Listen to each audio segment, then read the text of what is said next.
대해서 우리 국민들께서는 이번 총선에서 엄정한 심판을 하셨습니다. 정신 차려야 된다. 이대로는 안 된다. 이렇게 명확하게 선을 그었음에도 불구하고 개선되기는커녕 오히려 총선 이전보다 더 심해진 것 같습니다. 정권이란 그들이 하늘로부터 받은 것이 아니라 국민들이 잠시 맡긴 것입니다. 그들은 우리의 지배자가 아니라 우리의 일을 대신한, 국민의 일을 대신하는 대리인, 모습들일 뿐이죠. 공적인 모습, 공복입니다. 국민의 의사를 존중하지 않고 국민의 경고를 무시하면 더 엄정하게 심판하고 책임을 물어야 합니다. 비록 규모는 적고 한 지역에 몰려있기는 하지만 이번 보궐선거가 가지는 의미는 곡성, 영광의 군수가 누가 되느냐 이 문제가 아니라 이 정권에게 국민들이 다시 소리를 들어서 책임을 묻는 그런 의미가 큽니다. 경기도, 인천의 강화, 부산의 금정도 마찬가지입니다.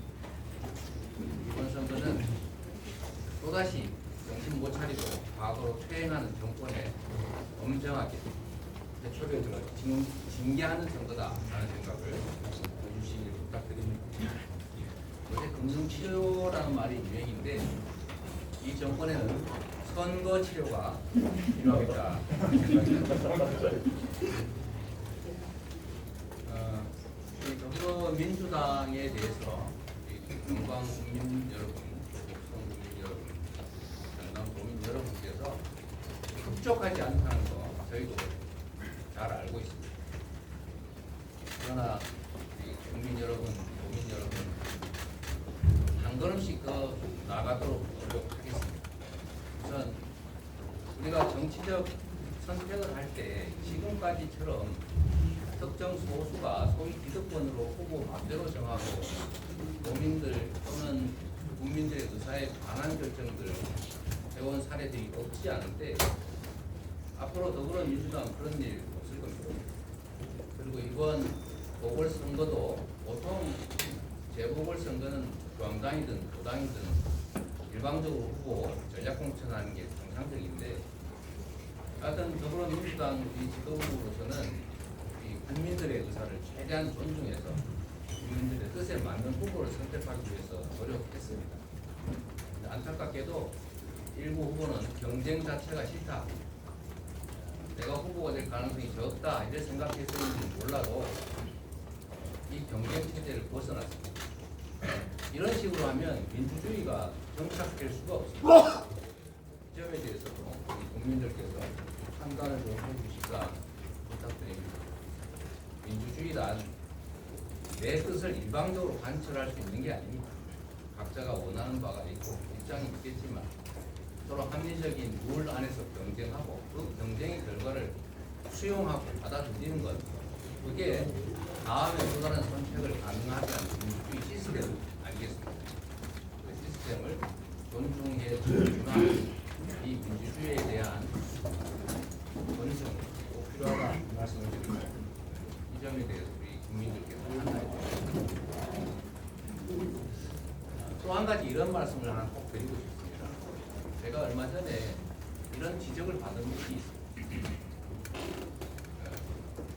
이재명을 포함한 더불어민주당이 장기 집권하면서 도대체 한 게 뭐냐, 보수 정당과 다른 게 뭐냐, 그걸 보여줬냐 이렇게 말씀을 하시길래 제가 아니 우리가 아무리 생각해도 3번밖에 집권을 안 했는데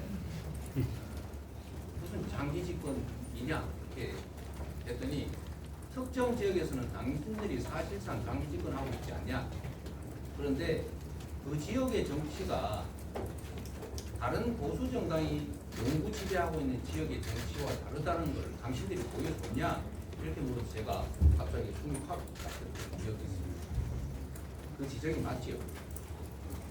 더불어민주당이 장기적으로 지역의 권력을 가졌으면 사실 다른 걸 보여줬어야 됩니다. 기초단체장, 광역단체장을 장기적으로 우리가 계속 가져왔더라면 그러지 않은 다른 지역보다 다른 걸 분명하게 확실히 보여드렸어야 되는데 약간의 차이는 있었겠지만 큰 차이를 보여드리지 못한 것도 사실인 것 같습니다. 저희가 반성해야 될 부분이죠.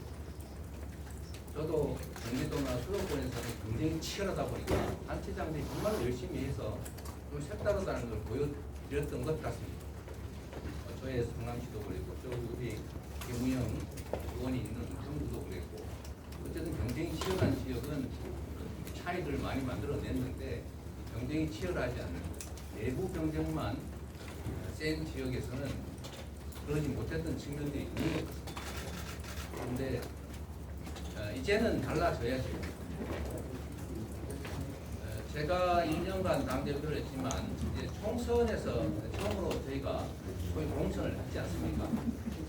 그 결과로 거의 대부분 지역에서 총선에 대한 후보 선택권을 지역 주민들에게 돌려드렸습니다. 그 결과로 정말로 많은 변화가 만들어졌죠. 전남도 그렇고 광주도 그렇고 전북도 그렇고 많은 변화들이 있었습니다. 100% 만족할 수준은 아니겠지만 그럼에도 불구하고 지역 주권자들의 선택들이 많이 반영됐다. 그래서 더불어민주당 조금 더 나아졌다라는 생각하실 것 같습니다. 그리고 전체적으로 보면 지금 현재 더불어민주당이 전 국민의 선택을 압도적으로 받은 제1야당으로서 잘 싸우고 있지 않습니까? 박수도 안 쳐주세요.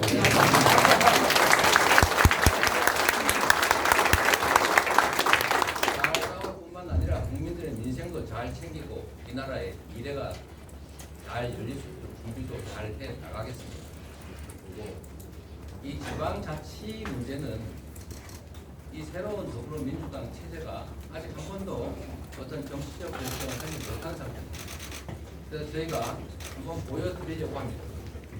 비록 규모는 작지만 우리가 새롭게 이번에 선택해서 내보낸 후보들이 우리 조상민 후보, 장세일 후보, 영광도와 고성에서 완전히 다른 지방자치를 한번 보여드릴 생각입니다. 잘 보십시오. 네.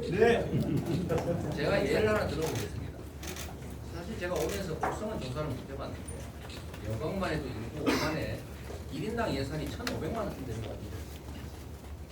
1인당 예산이 1,500만 원이 되는데 제가 운영하던 성남시 같은 1인당 예산이 한 3,400만 원 정도에 불과합니다. 대도시보다 군 단위가 사실은 군 단위 훨씬 더 세고 군수가 시장보다 훨씬 세고 그리고 예산도 1인당 예산이 훨씬 많습니다. 여력이 높아요. 자체적으로 조달되는 예산이 적다 뿐이지 중앙정부에서 법에 의해서 지원된 예산을 합치면 자립도는 낮을지라도 어쨌든 여력은 큰 도시보다 더 많다는 거예요. 1인당 예산이 1,500만 원씩 되는데 물론 여러 가지 제약 요인이 있지만 그중에 약 100만 원 정도만 이렇게 잘 절감하고 바꿔가지고 기본소득하고 그 기본소득으로 지역 화폐로 지급해서 동네에서만 돈 쓰게 하면 동네 경제가 확 살지 않습니까? 자신있죠? 예. 제가 우리 더불어민주당이 이 영광 곡성부터 분단위 어려운 지역에 기본소득 도입해서 소액이라도 지역화폐로 지급해서 동네가 살아나고 그래서 인구가 더 그 때문에 늘어난다는 거 이번에 보여드리겠습니다.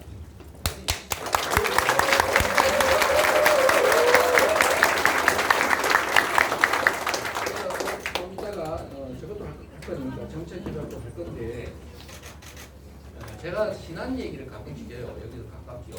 신안 공수, 아우양 공수가 이렇게 어려움을 겪고 있는데 제가 거기를 전국을 다니면서 자랑을 합니다. 호남은 미래 에너지, 재생 에너지의 고고다. 진행 송배전망만 대량으로 정부가 깔아주면 곳곳에서 재생 에너지 생산해서 바람, 햇빛 그거 다 지금 없어지고 있는데 농사 짓는 것보다 몇 배 더 남지 않습니까? 그렇게 해서 거기서 남는 소득의 일부를 지역 주민한테 배당하는 정책을 보안이 하고 있잖아요.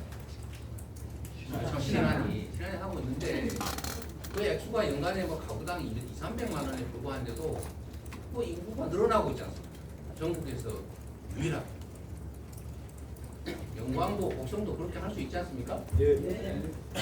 우리 당도 지원하고 도에서도 지원하고 국회에서도 가능한 제도들을 만들어내서 또 단체장 두 분이 앞으로 복성과 영광에서 새로운 희망을 만들어드릴 겁니다. 그래서 더불어민주당이 집권하고 있는 곳은 나라뿐만이 아니라 지역조차도 확실히 다르다.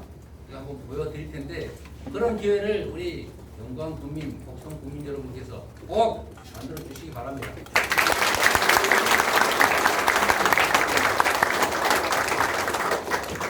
저는 이거 이번에 뭐 큰 선거도 아닌데 이번에는 한번 정신도 차리게 할 겸 다른 선택을 한번 해볼까? 이렇게 생각하시는 심정이 이해합니다.